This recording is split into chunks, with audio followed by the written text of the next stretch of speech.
The default form of most nouns is singular, meaning there's only one of it, but those nouns can also be plural to denote any quantity other than one. Other nouns cannot be quantified, and these are known as uncountable nouns. Here are 10 things to know about noun countability and quantity. 1. Plural usually means there's more than one. However, fractions are also expressed through the plural form, even fractions less than 1. Nouns following the word zero are plural too, though nouns following the word no could either be singular or plural. 2.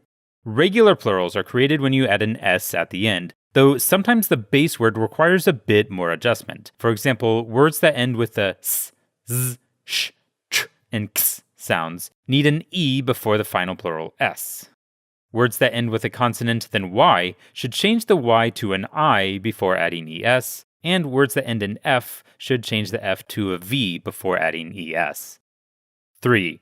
Some nouns change more than just the last letters to become plural and might not even end in an s. These are called irregular plurals, and their form depends on the language the word originated from. Examples include children, mice, cacti, and feet. 4. Determiners can reflect whether the noun that follows is singular or plural. A or an, this and that, and one are used for singular. These and those, most quantifiers, and every numeral except one is used for plural. And the, all possessives, and most interrogatives could be used either for singular or for plural. The quantifiers each, every, and either are unique in that they acknowledge multiple nouns but are otherwise treated as singular. For example, you would say every guest has arrived, not every guests have arrived. 5. Uncountable nouns include abstract or intangible nouns, like love, intelligence, or speed, and nouns that are primarily measured by volume or other non-discrete systems, such as water, dough, or sound.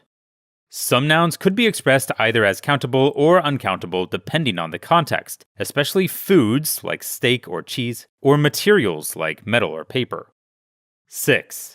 The words number, things, many, and fewer are associated with countable nouns, while the corresponding words amount, stuff, much, and less are associated with uncountable nouns.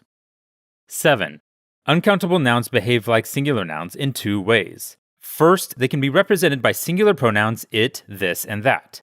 Second, the verb or helping verb that accompanies an uncountable subject needs to end with an s for present tenses. But unlike singular nouns, uncountables cannot be coupled with the determiners a or an. 8. Some words are ever plurals, meaning they are countable, but we only ever refer to them in the plural form. These include words like leftovers, riches, and outskirts, as well as two-in-one objects like scissors, pants, and glasses. Even when there's only one of them, you can't use the singular form. So instead of one scissor is, you'd have to say some scissors are. Or you could say one pair of scissors is, which brings us to 9. When more than one of the same noun are grouped together, you could either refer to the multiple nouns in the plural form, or refer to the collection in the singular form. For instance, you could say either, these desserts look delicious, or this assortment of desserts looks delicious. In the second sentence, desserts is in a prepositional phrase, so assortment is the noun that has a greater effect on the rest of the sentence. In a similar way, you can refer to a collection of an uncountable noun, often by a measurement or a container that holds it, for a countable usage instead of the uncountable usage. For example, you might say, I'd like some soup, please, or I'd like a bowl of soup, or I'd like 2 bowls of soup. 10. Some collective terms are unique to the specific nouns they refer to. This is particularly common for animal species. A group of lions is called a pride, a group of giraffes is called a tower, and a group of geese is called a gaggle. This has been 10 things to know about noun countability and quantity.